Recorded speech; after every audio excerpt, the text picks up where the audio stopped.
Kaugnay pa rin sa pag-alburuto ng Bulkang Mayon at maging ng Bulkang Kanlaon, makakausap po natin sa linya ng telepono si PHIVOLCS Director Teresito Bacolcol. Sir, magandang umaga po sa inyo. Yes sir, magandang umaga rin po sa inyo. Unahin po natin to sir, no? Ano po ba yung update o nangyayari ngayon sa Mayon Volcano? Ang Mayon Volcano for the past 24 hours, nakapagtala tayo ng isang volcanic earthquake. And medyo marami-rami yung rockfall events natin, nasa 161.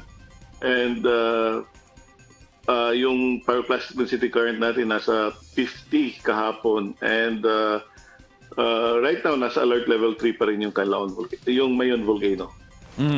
Okay. Well, Director, may mga nagtatanong po tayong mga kababayan. Ano po ba yung ibig sabihin daw nitong banaag sa bulkan? Pakiulit sir, hindi masyadong clear yung Yes, ano ang ibig sabihin. Okay, Director, may mga nagtatanong na mga kababayan natin kung ano itong tinatawag na banaag sa bulkan. Banaag. Banaag. Yes, crater glow. Kapag mainit kasi nanggaling yan sa superheated gas natin, mga mainit na mga bato, kaya nagkakaroon ng glow yung bunganga ng bulkan. And kahapon din, or kagabi, meron tayong mga rockfall events na masyadong mainit, kaya nag-glow din siya. But basically, yung banaag, this is that crater glow. This is produced by superheated volcanic gas and heat na nanggaling pa sa extruded magma at the summit. So, indicative ito that the crater area is hot and actively supplied by magma. Alright, Director. Aabutin pa po ng ilang linggo o ilang buwan yung paglabas ng lava sa bulkan. Ano nga po yung mga dahilan at tumataas yung lava sa bulkan? Well, may supply tayo ng magma sa taas.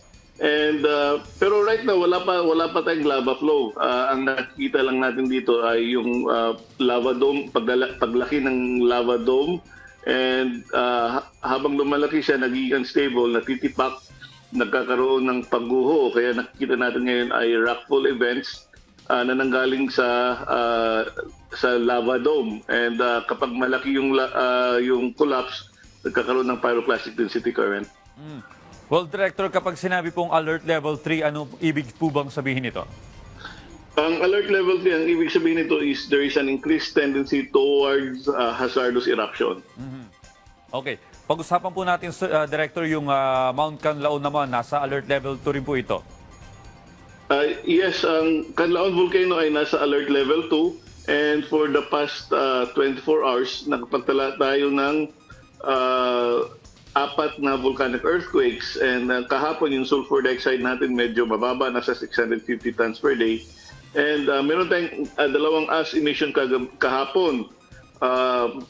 Yung isa nag-start ng 2:58 p.m. hanggang alas 9 ng gabi. So umabot to ng 6 hours and 21 minutes. So ito na yung pinakamataas or pinakamatagal na ash emission activity ng Kanlaon Volcano simula nang nag-erupt ito noong 2024. And then yung pangalawang ash emission activity ay nangyari kagabi rin, 11:05 hanggang 12:53 a.m. Kaninang madaling araw. Well, Director, bukod po sa impormasyon patungkol sa dalawang bulkan, isama ko na rin po sa tanong yung nangyaring magnitude 6.4 na lindol naman sa Davao Oriental. Yes, kahapon at 11:02, meron tayong mag 6.4 and ang lalim nito is 16 kilometers. Yung location niya is 58 kilometers south 89 east of Manay in Davao Oriental. Nasa dagat ito, pero hindi naman ito nakapag-generate ng tsunami. In fact, nag-issue po tayo kaagad ng tsunami advisory na no tsunami threat. And pinakamataas na intensity na na-report is intensity 5 sa may Manay, Davao Oriental, sa may Hinatuan, Surigao del Sur.